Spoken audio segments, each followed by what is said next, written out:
C'est une chanson qui nous ressemble. Así que primero vamos a empezar con nuestra superinvitada de este 7º programa, que nos hace una ilusión tremenda porque hemos coincidido varias veces, pero tenerte aquí, bueno, pues es un honor también que todo el mundo pueda conocerte un poco más. Encantado. Y disfrutarte. Sí. Es encantador. Yo sí diría una cosa, que somos dos comisarios, que sí. El otro comisario es Ismael Núñez Muñoz, que es el conservador de la Fundación Toni Montpalau, pero se nos ha escapado de rodeo, o sea que no lo hemos podido pescar. Se ha quedado recogiendo el pobre. Hemos insistido todo lo que hemos podido en que se viniese, pero estos señores están tan ocupados. Es muy disciplinado y ha querido recogerlo que todo. No hemos podido juntarlos a los dos, que son realmente deliciosos por separado y juntos más. Se ha ido con el caballo hoy, o sea que... Bueno, antes de nada, a mí me gustaría preguntaros cómo se os ha ocurrido montar una exposición solo de jeans, porque no sé cuántas piezas hay, pero yo conté en la última parte 26. Sí, son casi 200, entendiendo que a veces hay dos partes, hay conjuntos y después hay piezas también complementarias, que no, como camisas o camisetas que no son necesariamente jeans.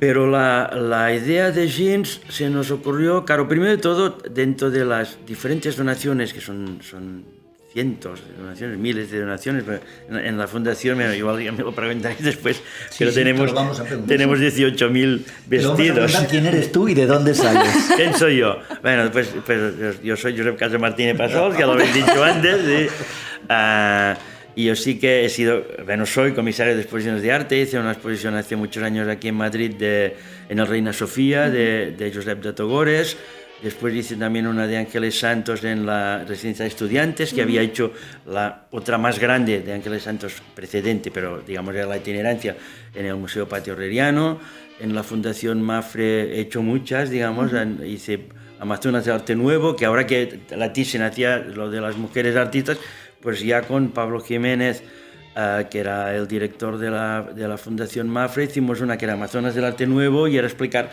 desde el impresionismo hasta el surrealismo todo el arte moderno solo con mujeres, y una exposición fantástica. Había muchas de las que están ahora en la Thyssen. Hice también...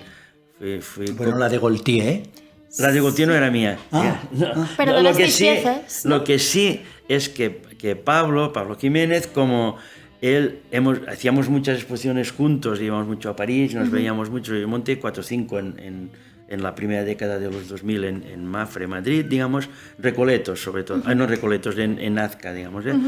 Entonces él sí que vio como yo estaba haciendo la fundación y la colección de vestidos, y esto sí que a él le animó después en un momento dado para hacer la serie, la línea de moda, que después el propio patronato lo paró justo con Gaultier, porque como se dijo que sí irían unos travestis o unos hombres con faldas, pero el patronato se horrorizaron y cortaron en seco, que teníamos que hacer Givenchy. Givenchy se hacía en Mafre y era mi proyecto. Lo hablaremos. Sí, okay. Vamos a responderle a la pregunta de Beatriz. ¿Qué es esta exposición del jean, empezando por su título? Sí, os explico. Esto de cómo y te explico, te contesto esto y te contesto la pregunta anterior que me había desviado. Una vez, digamos, nos entró toda una donación de libros de un antiguo conservador del Museu Tèxtil i de la Indumentaria de Barcelona, que era Toni Fabregat, y entre estos libros venía el catálogo de l'Histoire de jeans del Palais Galliera, del Museo Galliera de París, que era una exposición de 1994. Y este catálogo es muy bonito, que justo había un texto de Lacroix, que después le pedimos permiso, lo hemos incluido en el libro de la exposición, pero iba dando vueltas por el despacho, la biblioteca, ¿no? Dices, ostras, lo de jeans sí que interesante, pero bueno, tampoco teníamos poquitos nosotros. Y entonces sí que hubo un momento de una donación muy, muy, muy importante, que era la de Isabel de Pedro. Isabel de Pedro ha sido diseñadora, empresaria, tenía la marca Mr. Cat, que más tarde ya la convirtió en su propio nombre, en Isabel de Pedro, y ella junto con Rafael Tous, que tenían la famosa sala de arte Metrónomo en Barcelona, esto como más a más, digamos, desde finales de los 60 ya se dedicaron a hacer tejanos, primero Tejanos más del montón, como hicieron la mayoría de marcas españolas, digamos, y poco a poco se fueron sofisticando hasta el punto que después Isabel ya se pone, hacían tanto hombre, mujer como niño primero, y después ya se pone Isabel a acotar la marca a Isabel de Pedro y a crear una línea femenina con un nivel, yo diría un nivel estético más, un listón más alto. Entonces Isabel lo que hizo era cada año por temporada iba a París, Londres y Nueva York, iba comprando en todos los principales diseñadores, digamos, las piezas que a ella le interesaban, digamos. Y es lo que ella hacía, decía su archivo, con una biblioteca. Y entonces, cuando tenía pues Margiela, Rick Owens, Yamamoto, Comte des Garçons, William Westwood. Poco conocidos todos. Sí, Todos los santos del santorial. Y cuando a Demelmester, a Margiela, todo, bueno, y entonces cuando cerró Isabel es muy, muy amiga mía, y cuando cerró la empresa dijo, te voy a dar todo el archivo. Y entonces nos dio 2.000 piezas de todo lo que era la moda contemporánea, digamos, ¿no? Nosotros ya teníamos 2 donaciones anteriores que estaban muy bien, que no eran 2.000, que una era de Celia Torres, que fue modelo, yo creo que fue Miss Europa, digamos, y después estuvo casada con un empresario, con Nicky Bosch. Entonces Nicky, cuando murió Celia, ya nos dio unos 150 o 200 piezas que ya había Dries Van Noten, Celia había desfilado para Dries Van Noten, había mucho Jean-Paul Gaultier, mucho Yamamoto, digamos, ya era un fondo bonito, pero jeans había los que había, tampoco era mucho. Pero claro, con la entrada, después también tuvimos los suegros de Chelmiras, ellos en 80s, 90s, él se dedicaba a tejer de una manera experimental. Cuando un diseñador pedía a una empresa de tejidos un tipo de tejido, pues mezclando rafia, mezclando lurex, y decían, no, esto no se puede hacer. No recuerdo cómo se llama, Caparrós, digamos, bueno, Caparrós es Sanouja. Él hacía, pues, no sé, 20 metros de este tejido. De lo que no se podía hacer. De lo que se podía hacer, y demostraba que se podía hacer, y después las fábricas tejían, ¿no? Él ya trabajó con muchísimos diseñadores, y entre ellos trabajó también con Sol Monge, el famoso Sol Monge de Trip Difusión, digamos, ¿no? Y entonces ellos iban muy de moda, muy extremados, los 80, 90, ven a París, a Tokio, entonces nos dieron 100 vestidos, y había Versace, había de todo también. Pero claro, esto que estaba aquí, sí, pero claro, con la entrada de los 2.000 de Isabel, y de estos 2.000, pues habría 700 que eran jeans, digamos, lo otro no, había de todo, pero claro, entonces dices, ostras, esto sí que suma mucho, y con el catálogo del Galliera dando vueltas por el espacio, dices, bueno, esto da para una buena exposición. Y fue cuando vinimos a Madrid y con Ismael, y la presentamos al Museo del Traje, y a la primera nos la cogieron. Esto era antes de la pandemia. Claro, está en la pandemia, después al Museo del Traje se tuvo que hacer obras, y finalmente, pero la íbamos trabajando hasta ya poderla inaugurar. Porque yo, otra pregunta que tenía también, ahora que lo estás comentando, de cómo surge la idea de montar una exposición, ¿cómo empieza cada exposición? ¿Es una pieza que sale de repente de la inmensa colección que tenéis? ¿O os proponen los museos también hacer cosas? ¿O de repente vosotros tenéis pues algo que os apetece mucho hacer y decidís? Es esto último que dices, ¿eh? O sea, básicamente nosotros pensamos con museos que tenemos más o menos relación, digamos. Cuando un museo no tiene relación es más complicado si no conoces a nadie. Incluso a veces, pues diremos, entidades, igual te lo copian, digamos, y además te lo copian mal, que es lo que más enfada. Pero entonces nosotros trabajamos un tema, pensamos, bueno, pues mira, esto se daría para un tema, y esto dónde encajaría, piensas dónde encaja y haces el toque. Os puede interesar, claro, yo soy de presentar un proyecto, Esmeralda, no, presentemos 3. Yo pienso que es más uno, es igual, quiere 3, pues presentamos 3. A Traje creo que os presentamos 3 porque Ismael insistía, pero estaba claro que el potente, o sea, el que podía encajar mucho mejor, era el de los jeans. Y sí, fue así, básicamente así. Te diría que por encargo por encargo no hemos tenido ninguna exposición, siempre las hemos pensado nosotros. De arte sí, de arte de encargo tuve la Amazonas de Arte Nuevo de Pablo, al neoimpresionismo, que sí que fue comisario adjunto con el director del Museo d'Orsay, y después Ángeles Santos, que es una de las cosas bonitas que me ha pasado, pero fue un encargo. Al final después me convertí en súper amigo de Ángeles Santos y he hecho 2 libros y esto, pero esto vino de un encargo. Pero normalmente siempre tú piensas el tema y ves dónde lo puedes ofrecer. Y además yo nunca llamo 2 veces a la misma puerta. Llamas, funciona, adelante. No se abre la puerta, pues... Mejor no insistir. Buscar otra puerta. Digamos. Sí. No vamos a abandonar los Jim porque todavía hay mucha tela que cortar, pero has dicho un nombre que para mí es un nombre sagrado, que es el de Nicky Bosch. Muchas de las personas que nos están oyendo hoy saben quién es Nicky Bosch, pero muchas de las personas, probablemente por su insultante juventud, no saben quién es Nicky Bosch. Así que vamos a dedicarle como mínimo 5 minutos a Nicky Bosch. Sí. Nicky Bosch que es hijo de otro Nicky Bosch, que era Nicolás, su padre, era más moderno y era Nicky. Nicolás Bosch Mir fue uno de los grandes comerciales de tejidos, digamos, como podía ser Cadena, tan importante como Cadena, que era de Madrid, pero con sede en Barcelona. Nicolás Bosch Mir tenía la sede en Barcelona y realmente era importantísimo. Claro, hemos de pensar que los tejidos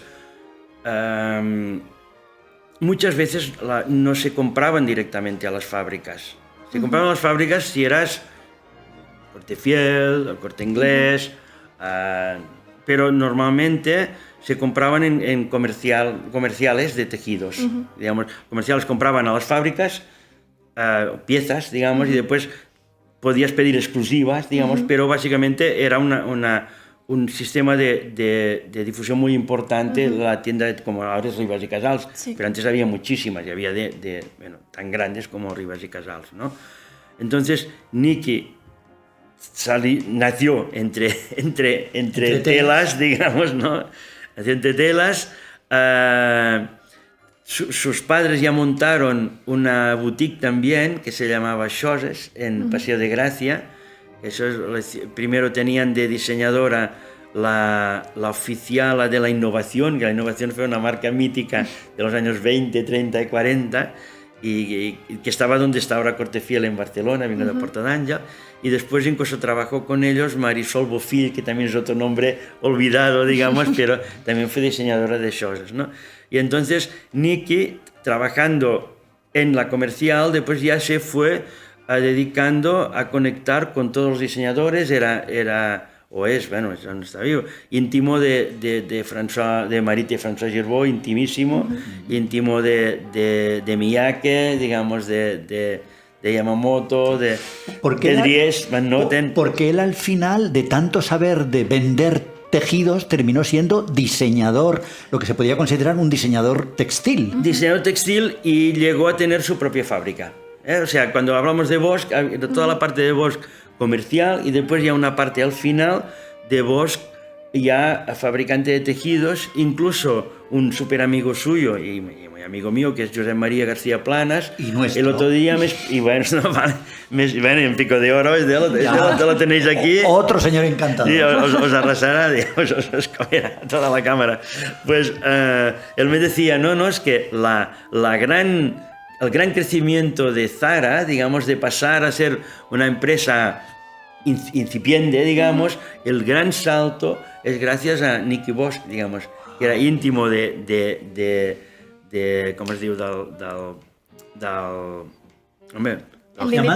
Amancio Ortega, buscaba la O y me sale digamos, de Mancio Ortega, y parece ser, según explica Josep María, que fue el que le ayudó a dar el gran empujón de Zara. Pero él era proveedor de Armani, el Josep María García Planas. O tal Nicky también. Vale. Que luego, extrañamente, y a esto también le vamos a dedicar un minuto porque es historia viva de la moda española, en el hundimiento de Cataluña como epicentro de la fabricación de tejidos, termina trabajando para una marca en Portugal. Niki, claro. Sí, o sea, quiero decir que eso es un poco como que te claven 7 puñales, ¿no? O sea, porque el ADN catalán, una de las 2 patas del ADN catalán era hacemos tejidos. Sí, bueno, pero Cataluña y soy muy catalán, es igual, sí, soy muy catalán. Pero digamos, no, es muy bestia que lo que es el textil y la moda, que a veces textil y moda son como se pelean, digamos, pero si uno sin el otro no vivirían, digamos. Es muy bestia que en Cataluña no hay un museo de la moda, que no hay un museo del textil com il faut, o sea, el Museo del Diseño no es un museo textil, el CMT en Terrassa no llega a ser, es un museo variopinto, no llega a ser, o sea, que no tenga realmente un gran museo de la moda y del textil. Y yo te diría que, por ejemplo, yo soy de Sabadell, que es patria textil a tope, digamos, y los fabricantes de Sabadell pasaron de vender tejidos a vender pisos, o sea, bloques, o sea, las fábricas se convirtieron en apartamentos, o sea, quiere decir que aquí se iba a la pela, digamos, ¿no? Pero en cambio en Sabadell no se ha hecho un museo textil, y los que coleccionan los muestrarios y esto son los teóricos, pero no son los fabricantes, que al fin y al cabo es su nombre y tendría que ser su propio orgullo, y no, digamos, ¿no? Bueno. Es aquella cosa que esto ya no da dinero, pues a por otra. Josep, ¿no? Sí. Muchísimas gracias por ese pequeño homenaje que yo creo que en un podcast como este es necesario que cada nombre grande de la historia de la moda española le dediquemos, digamos, ese minuto de gloria. Y ahora, volviendo a la exposición, esa exposición era, digamos, había como 3 exposiciones. La exposición había como 3 partes, digamos, que podíamos separar. La primera de ellas es una especie como de historia del denim, o historia de los jeans, o historia de los vaqueros. A mí, en esa parte, me gustaría preguntarte una cosa que me pareció muy interesante en una de las cartelas del principio. Y es que se cree que el tejido, digamos, el primer tejido con el que se realizaron los jeans viene del País Vasco. Es una leyenda, sí. Aquí digamos, el corpus grande del proyecto, digamos, tal como se gestó, era a partir de la colección de la Montpalau, digamos, y de sobre todo este bloque tan potente de Isabel de Pedro.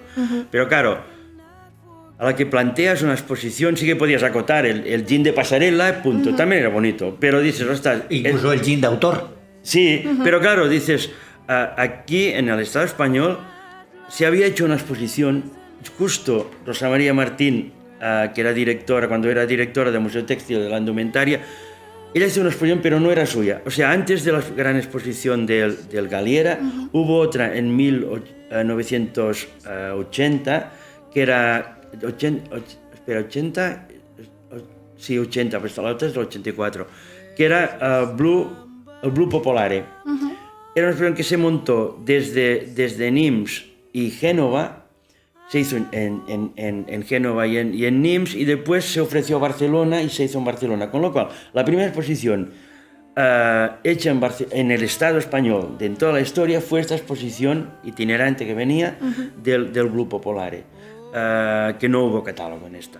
Entonces, a partir de este momento no se había hecho ninguna otra exposición. Entonces, bueno, ahora podemos hacer este jean más frívolo, si queremos, pero si es la primera de verdad que se hace desde España, vale la pena hacer un principio y un final, ¿no? Y entonces el principio era buscar todo lo que nosotros no tenemos, que es el jean americano. Lo tenemos porque tampoco lo hemos buscado, nos hemos centrado más en moda femenina, entonces el jean americano básicamente es masculino, después ya empieza a ser femenino, pero... Sí, porque comienza siendo una pieza como para trabajadores, ¿no? Absolutamente, de aquí viene el título de la calle al Ritz, digamos, porque es girar y Saint Laurent, ¿no? Cuando él dice "Viva la calle, abajo el Ritz", después dice, bueno, pero es que el jeans invierte el postulado, digamos, viene aunque dando la razón a Saint Laurent, porque claro, si es "Viva la calle" y abajo el Ritz, viva la calle, pero de la calle invadiremos el Ritz, ¿no? Entonces, claro, la historia de los jeans es muy interesante y muy divertida, porque incluso hay una cosa que a mí me gusta mucho, que es, si estamos hablando del denim, del tejido, digamos, es el único tejido, por lo menos en Occidente, en la China, Japón, quizás las cosas pueden ser diferentes, pero es el único tejido que ha sido aceptado, incluso ensalzado en su desgaste. O sea, nadie saldría con una chaqueta de seda o de tweed toda deshilachada, tú vives en la calle, ¿no? Y en cambio es muy interesante como realmente la calle y la calle más desaforada, digamos, el extrarradio más instalado, destroyer, acaba entrando en la pasarela. Y esto es súper interesante, porque es digamos, si siempre la moda hasta los 60 era de arriba para abajo, que esto es total, digamos, con el jean sobre todo, con el jean y con la ropa reciclada, el mundo hippie y esto, pero digamos, el jean es como el icono máximo, digamos, ¿no? Se invierte esto de una manera absoluta y te diría que es difícil de ponerlo en otro tipo de tela, en otro tipo de... El jean lo ha conseguido de una manera asombrosa. Lo ha conseguido tanto que yo hace años entré en una tienda de Levi's en Times Square y había unos vaqueros a los que a propósito les habían como manchado de césped, como cuando te caes de pequeño jugando y lo manchas entero de barro y de verde que no se va. Pero habíamos sacado lo de que era posible que el origen fuese vasco, porque la historia que todos hemos oído montones de veces es que es, por un lado, un invento de Génova vinculado a una tela resistente para hacer las velas de los barcos, pasando por Nimes en Francia, y que de ahí hay un salto mágico a través de un comerciante judío, Levi Strauss, que desde Nueva York se va a donde estaba, digamos, un cierto dinero floreciente, que era la aventura del oro, y entonces ofrece un mono que era teóricamente una prenda de trabajo ideal para un trabajo tan duro como buscar oro en las minas. Esa era la versión que todos de alguna manera conocíamos, pero en vuestra exposición justo se advierte, sea verdad o sea sencillamente leyenda urbana, que una gran tradición de unos fabricantes de tejido que además son memorables, o sea, quiero decir que han sido un nombre fundamental en la producción de textil, y que le han vendido también tela de jean a Calvin Klein y Armani, que son los famosos Tabex, etcétera, etcétera. Entonces yo por eso me quedé diciendo, oye, pues puede que sea verdad, puede ser que sea un invento vasco. Claro, es lo que digo, como faltaba estas partes, entonces nos pusimos en contacto con genealogía, sobre todo para la última parte, y a partir de genealogía conectamos con Evlox y con todo lo que era el mundo de Vergara, digamos, ¿no? Y a partir de aquí pudimos completar la historia. Y claro, hablando con los de Vergara y con sus documentos y esto, pues sí que es verdad que en Vergara se dice que igual los Levis, los Levi's de azules, digamos, serían los que serían ya de la década de los 80, cuando se patenta el 501, que eran telas compradas en Vergara. Podría ser, hemos de pensar que, claro, en España se importaba desde el siglo XVIII muchísima tela en Europa y también en América, digamos, las famosas indianas, por ejemplo, en Cataluña, la industria textil nace a partir de las indianas, de los tejidos de algodón teñidos, que se exportaban afuera, más allá del consumo interno. Entonces, es posible, claro, al Levis es otro padre, Nicky Bosch, digamos, viene de una familia de comerciantes de tejidos en Nueva York, y de que es él para buscarse la vida, pues de Nueva York, queda su familia en Nueva York, pero él se va a San Francisco a vender telas allá. Pues es muy posible que telas que se exportaran, digamos, se importaran desde allá o se exportaran desde España, digamos, que fueran estos. Podría muy bien ser, sí.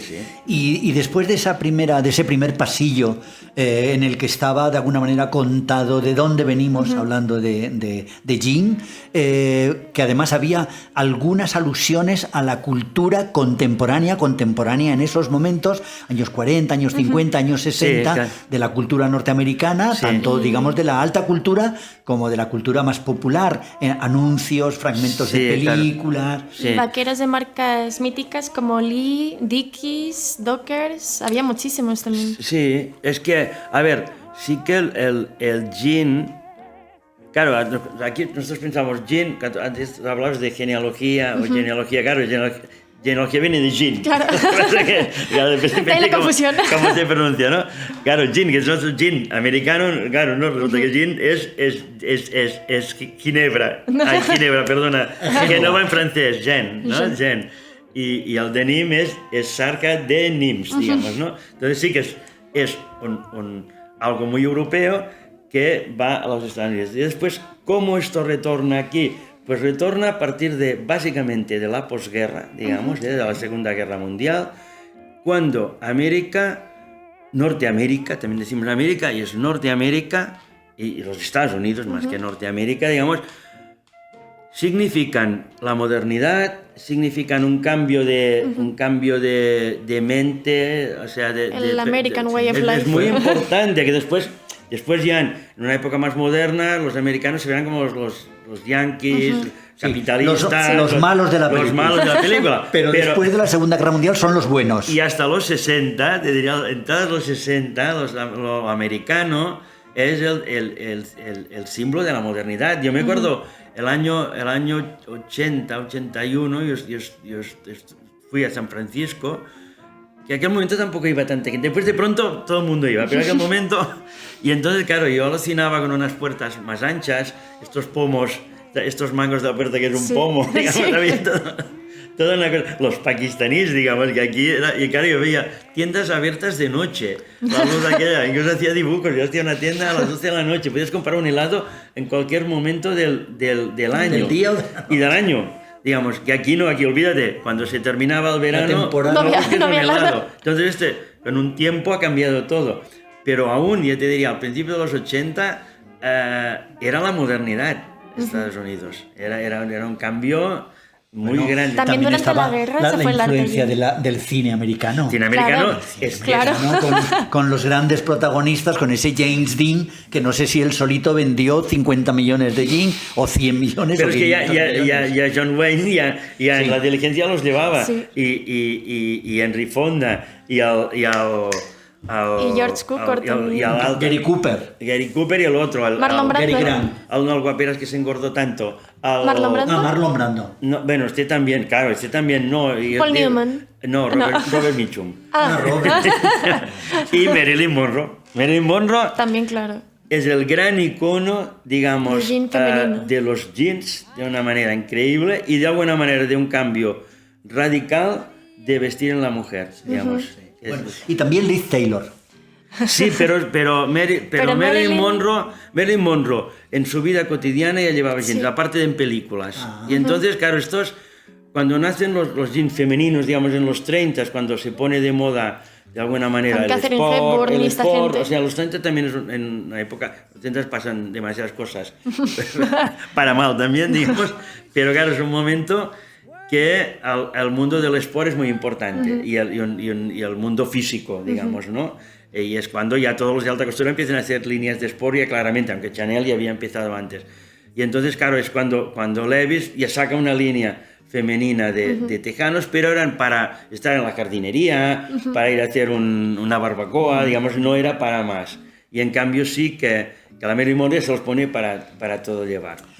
Y luego hay una segunda parte ideal de la exposición que vosotros llamáis el jean retorna a Europa, que a mí también me gustaría ponerlo en el contexto de que digamos que las ondas de consumo del denim fluctúan como cualquier fenómeno de moda en relación a su sociedad.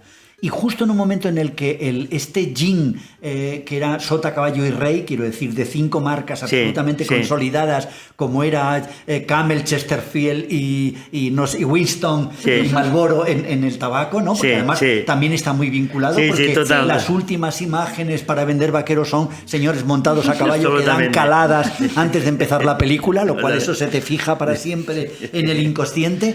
Yo también llamo que cuando viene esa especie como de pinchazo de este denim o de este jean, vamos a decir, de grandes marcas, se produce un fenómeno muy interesante que yo no sé si a ti te parece buena la etiqueta, titulo como el nacimiento del jean de autor. Y todos los diseñadores de prêt-à-porter de un cierto nivel les da por apostar por una segunda colección, una segunda marca o un sport más ligero, más urbano en el que incluye los vaqueros. Las líneas de difusión también. Pero desde Valentino hasta... maravilloso Versace, que os vamos a poner las imágenes porque tiene una espalda preciosa. Pero yo creo que aquí hay una cosa ya, digamos, en el caso de... Tenemos en el libro un texto que es nuestro, mío, que es Jeans o Jeans, vidas paralelas, porque decimos Jean, vale, Jean, sí, o Jean-Paul Gaultier Jean o Levi's Jeans, vale, bueno, o sea, todo es Jean y no tienen nada que ver, ¿no?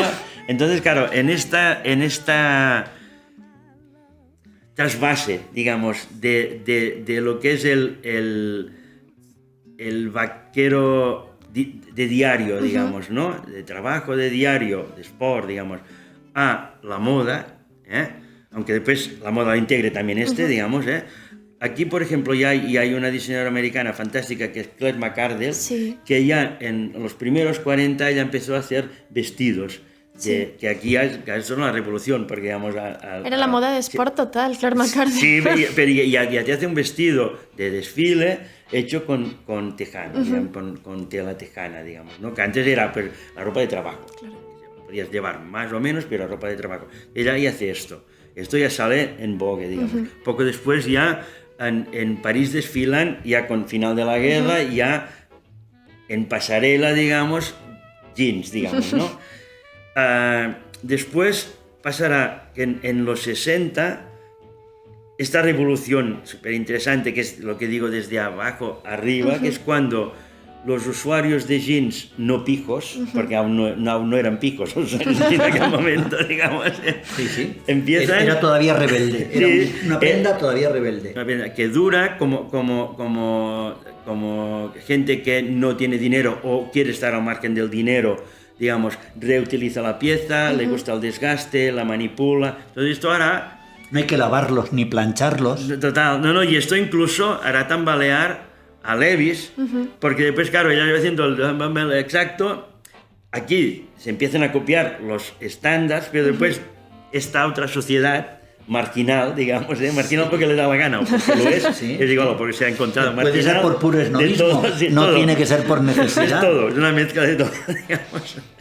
Entonces, claro, Levi's se tambaleará, ya, hostia, ¿qué está pasando? No se está transformando todo. Y a raíz de todo esto es cuando después los diseñadores, a partir de esa transformación, o sea, si el 501 no hubiera cambiado nada, dudo que Valentino hubiera hecho tejanos. Otra cosa es lo que hizo Ralph Lauren. Digamos que él sí que dice, no, un tuxedo con tejanos, que es fantástico. Yo recuerdo los años 70 yo iba con tejanos y un smoking, digamos, ¿no? Era esto súper chic, digamos.